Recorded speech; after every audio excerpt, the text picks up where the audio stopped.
Karena saya minta, tolong persatuan kesatuan ini kita jaga dan kita tingkatkan. Saya ingat, lebih dari 10 tahun yang lalu ya kawan. Saya dengan Kiai Haji Ahmad Sobri Lubis diundang oleh seorang mantan kepala BIN kita, pimpinan BIN. Dulu namanya Bakin. Dulu namanya Badan Koordinator Intelijen Negara. Kemudian dirubah menjadi BIN. Dulu saudara, di zaman-zaman Pak Habibie, beliau ini pernah memimpin BIN. Seorang jenderal namanya Z.A. Maulani. Rahimahullahu rahmatan wasi'ah. Beliau seorang jenderal. Beliau dulunya alumni PII, Pelajar Islam Indonesia. Jadi artinya pengetahuan agamanya, semangat keagamaannya tuh cukup kuat ya kawan. Nah 10 tahun yang lalu lebih, sebelum beliau meninggal dunia, saya lupa tahunnya ya kawan. Beliau mengundang saya, Kiai Haji Ahmad Sobri Lubis, dan beberapa tokoh ke rumahnya, kita ngobrol. Beliau menyampaikan suatu amanat penting, bahkan kadang-kadang beliau sampaikan secara perorangan, kadang-kadang beliau sampaikan di forum-forum terbatas. Di mana yang beliau sampaikan, karena beliau mantan pimpinan Badan Intelijen Indonesia, saudara, beliau jadi tahu politik global. Di antara yang beliau sampaikan kepada kami, para habaib, para kiai, tolong waspada, kata beliau ini, bahwa kami menemukan dokumen, ada bocoran dokumen intelijen internasional yang valid dan bisa dipertanggungjawabkan, bahwa Indonesia ini di kemudian hari akan dipecah menjadi beberapa negara. Bisa menjadi 5 negara, bisa menjadi 7 negara, bisa menjadi 9 negara. Jadi bisa nanti ada negara Aceh, negara Sumatera, negara Jawa, negara Pasundan, saudara, negara Borneo, Kalimantan, negara Maluku, saudara, negara Irian, dan lain sebagainya.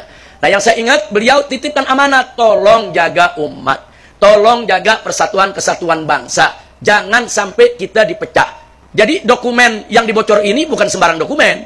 Yang kita dapatkan informasinya ini dokumen dari 15 badan intelijen negara-negara asing di bawah komando Amerika Serikat.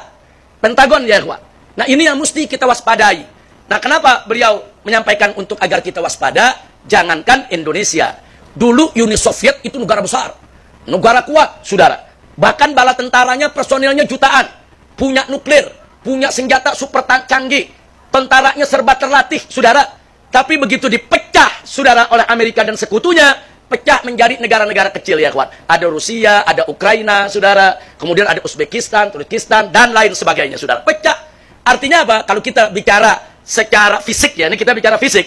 Kalau Soviet saja negara yang begitu kuat, saudara, bisa dipecah, apalagi Indonesia. Indonesia, bukan kita kecilkan kekuatan Indonesia, karena memang kalau dibandingkan dengan Uni Soviet, bala tentara kita aja nggak seberapa. Tentara Indonesia nggak sampai 1 juta kok, saudara. Dengan 270 lebih juta warganya, tentaranya nggak sampai 1 juta, saudara.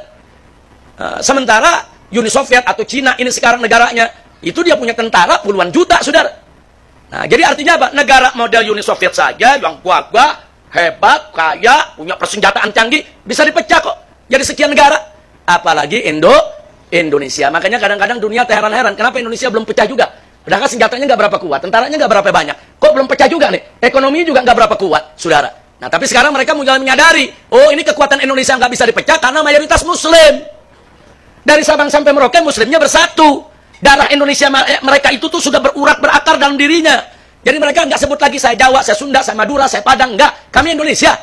Nah, persatuan ini yang mereka takut, saudara. Maka itu sekarang mereka lihat, kalau mau pecah Indonesia, ya pecah umat Islamnya. Selama umat Islam bersatu, Indonesia nggak bakal pecah ya, kawan. Makanya sekarang ke Indonesia dimasukin macam-macam aliran.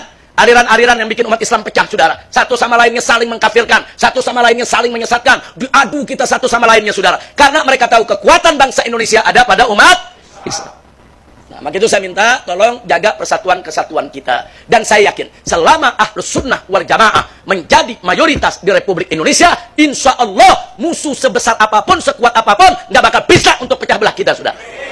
Jaga aswaja kita nih, jaga, saudara. Jangan sampai anak-anak kita jadi liberal, saudara. Jadi ikut pemikiran-pemikiran di luar Ahlus Sunnah, saudara. Yang seenaknya mengkafir kanan, mengkafirkan kiri, saudara. Jangan. Jaga akidah Ahlus Sunnah wal Jamaah. Jaga akhlak yang diajarkan oleh guru-guru kita di Ahlus Sunnah wal Jamaah. Insya Allah Indonesia nggak bakal pecah ya, kawan.